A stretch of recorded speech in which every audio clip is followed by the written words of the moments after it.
So this is Molly Maxwell and This is eryia marroquín. okay, this is our makeup discussion for the fishbowl that we missed last week. Okay, so I just wanted to ask a question first, and one of my questions was, how does Bryan Stevenson's use of personal anecdotes affect his credibility in the book? I think his use of personal anecdotes gives a first-hand perspective, which makes it so his arguments are more credible and believable because he's not an outsider looking in, and he's somebody who knows what he's talking about and has experienced it for himself. So it's not just factual based from somebody who analyzed the situation, somebody who's in the situation. Yeah, I would agree. I think that because he used his personal anecdotes, we were able to see him experiencing the injustice right along with the other people. So I think that kind of added to his credibility too. Yeah. So I had asked a similar question actually, and I asked how does his credibility strengthen his argument?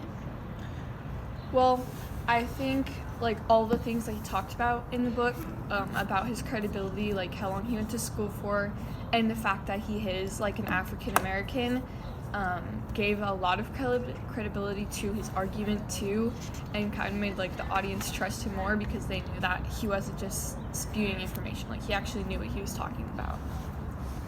Okay, another question I had was, does the title Just Mercy accurately fit the message of the book? Yeah, I definitely think it accurately depicts the message of the book because the whole theme of it is having mercy on others, which is something that we as a society and that our justice system doesn't really do as much as it should and as much as they advertise that they do. And so I think Just Mercy definitely shows the morals that we think we live by but don't actually execute in our lives. Yeah, and another thing that I kind of wrote on for that question was the two parts of the title obviously are just and mercy, and that's kind of the two parts of the book that Stevenson spoke of. For when we do need justice is for Hank and Ralph Myers and those stories, and then when we need to have more mercy is for the teenager stories, or for Walter Macmillan, who obviously didn't do anything. So it's just trying to find a balance between those two and not solely relying on one. Mm-hmm. Another thing with the titles, a lot of his chapters and even in some of his descriptions, he alludes to the Bible. So how do you think that affects his argument, and what do you think the reason was behind it? I definitely think that adds to his argument, or could take away from his argument depending on his audience, on who's reading the book at the time. Because if it's somebody with if it's an atheist with really strong views against churches, I feel that could hurt his argument. Because they don't believe in that. But I think a lot of his audience was Christians and religious people because he was based in the South. So I think that could add to his credibility and argument, because a lot of these people could relate to what he was talking about. Yeah, I thought it was also really impactful because even though technically we're not supposed to combine religion and politics, we do. And so I think it just showed how even though we try to validate our arguments with religion, it doesn't work. And so he's trying to show how those religious actions that we base everything off of aren't being executed in the way they should be. Yeah. Another thing I want to talk about was, how does Stevenson's way of switching from story to story move the whole book forward? Yeah, I actually had asked the same question. Personally, I did not like it because I found it very, disillusioning, I guess. Because we would be at Walter Macmillan's story, and I'd be very interested in what was happening next, and then it just abruptly cut off to the next story. And so I found it hard to follow, and by the time you're back to Walter, I would be completely lost in what happened. And also the stories that are cut in between, the teenagers and Herbert and all those people, I found those more interesting than Walter's story personally. And so I think it kind of took away from the main story.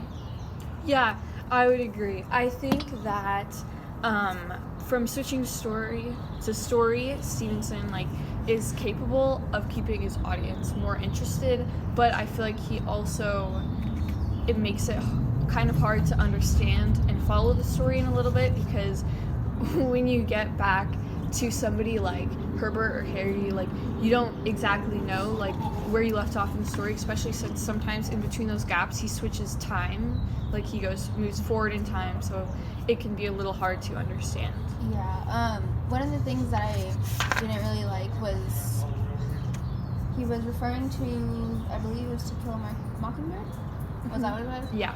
In the beginning, and I kind of just found it, I did see how it related to the story, but I don't know, it just didn't interest me enough. Yeah. And so it kind of deterred me away from the rest of the book.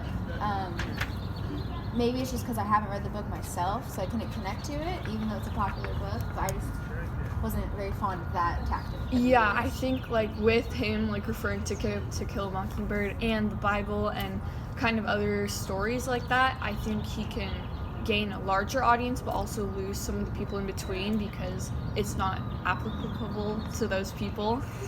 Yeah, I also think it requires a certain like intelligence also to be able to make these connections, and so for people who are, not to say not intelligent, but who aren't strong in literature and understanding rhetorical choices, probably would just be deterred away from the book and wouldn't want to finish reading it. Yeah, for sure.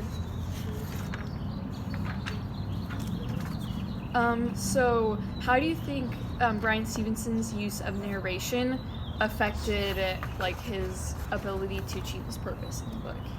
I think kind of like we were talking about earlier, that first-hand perspective gave it a more, I don't know how to say, like, it touched the audience more, and it allowed them to feel like we were there with him, and we weren't just reading a story, like, we were reading real events, and that fact was able to really hit the audience because of the way he narrated everything. And then the fact that he used, like, legal examples from the past and actual court cases and laws that were made kind of just gave some background for his audience, and so it really strengthened that connection between him and his readers. Yeah, I would totally agree with that. I think that because he's so strong in his narration skills, it gave him more credibility, like we were talking about earlier, with his personal anecdotes, because if they were poorly told, it would have seemed that he was changing the story or like changing it to make it more biased for himself. But I feel that because he was so good at telling the stories, it really brought his audience and him together, like you were saying. Going off of that, so he's very descriptive in this book.